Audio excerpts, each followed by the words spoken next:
Wilfredo, I ask you the same question, how you felt, because, of course, the shooter, Mateen, he wrote on his Facebook page, while the siege was going on, the real Muslims will never accept the filthy ways of the West. So I imagine when something like that comes out of the investigation, that hate once again surfaces, now not only for the LGBT community, as what happened with this particular case, but now for Muslims in this country. First, Jackie, our hearts with the victims, with the family of the victims.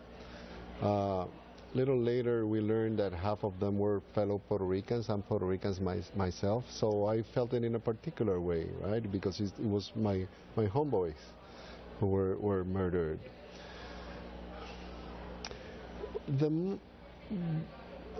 I suspected it was easy to suspect it was a terrorist act, like other mass murders in the past that have not been called terrorist acts.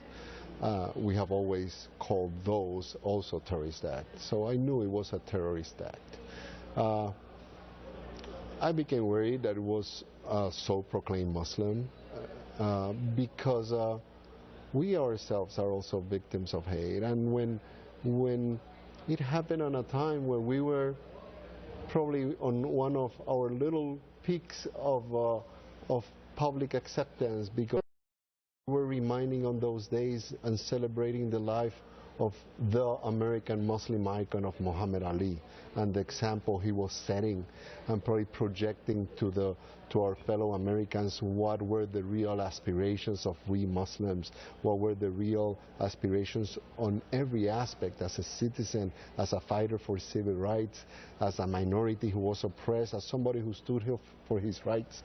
And whenever he went, he was America.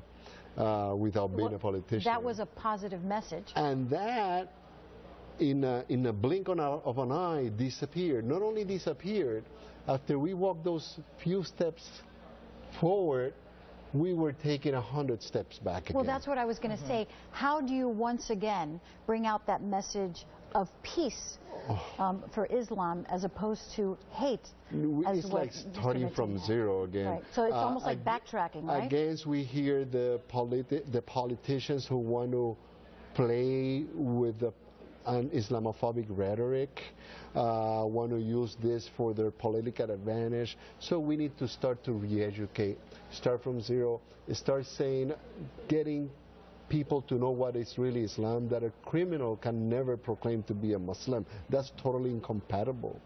That a thug like this guy could never say, I'm standing for Islam. Muhammad Ali stood for Islam. This thug could never should not even mention the word of Islam. But that is not publicly known. Now, especially in these times of fear, people, and it's kind of normal too, they will fear a Muslim. A lot of people, they're misinformed, not because they intentionally want to fear Muslims, because they are probably fed by this hate discourses that have been going in this nation that are so dangerous to all of us, because the LGBT community are also victims of many hate crimes because of this fueling of hate rhetoric by some so-called religious leaders, politicians, the general public, the jokes, the same. We are a community that we are acquainted with each other, at least here in America, because we are fighting the same fights together. We are in the same struggles of civil rights together. So I'm going to tell you a beautiful story. That day, I'm the communications director for CAIR Florida. I received dozens of calls from media from around the world that day, arranging interviews or wanting to interview. There was one personal call I received that day, and it was from Reverend Leah Brown.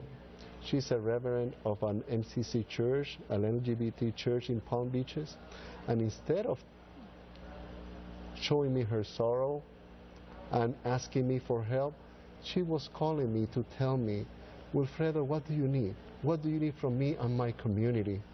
And that really moved me. I swear, she moved me to tears, because a community that was just victimized in a terror attack, outreaching to me because she knew that our community was also going to be soon targeted with Islamophobia. That is no different with when communities are targets with any phobia, well, xenophobia. if something positive has come out of this is that people really have come together, and there is awareness now.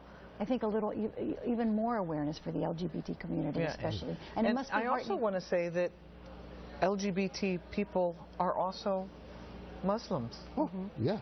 Well, I think it's important to note that the LGBT community has not condemned and will not condemn Muslims as a result of what happened. No, you know, I have not heard a single. I have been to many vigils. I've walked in the streets these days. I'm being very busy in the streets, and I have every gay or lesbian or anybody from the LGBT I've personally met, and one happens to be a few hours ago in a parking lot.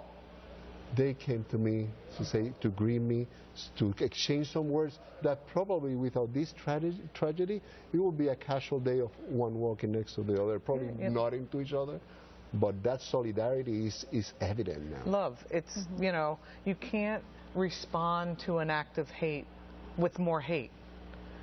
And that just feeds the fire.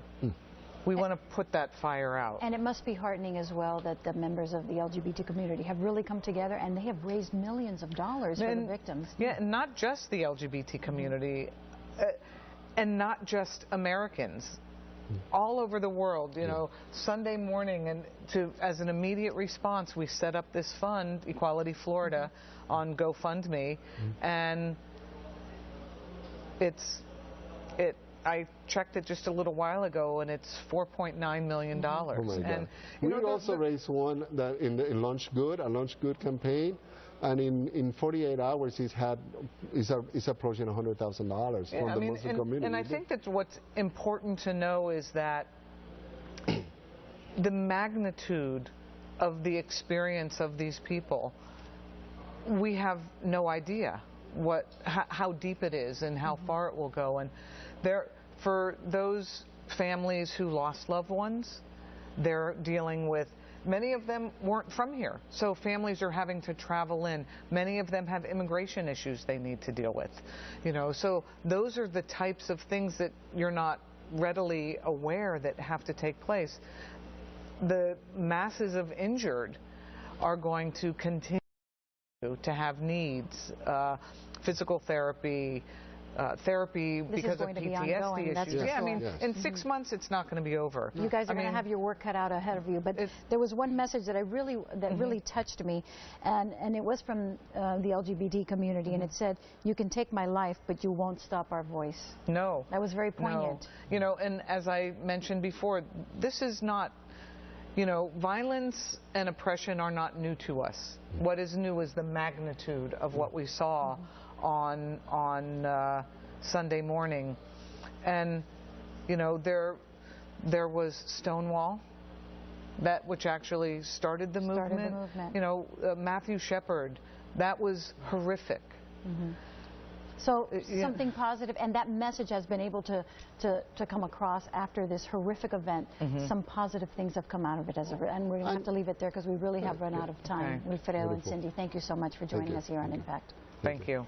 You're watching NBC 6 Impact.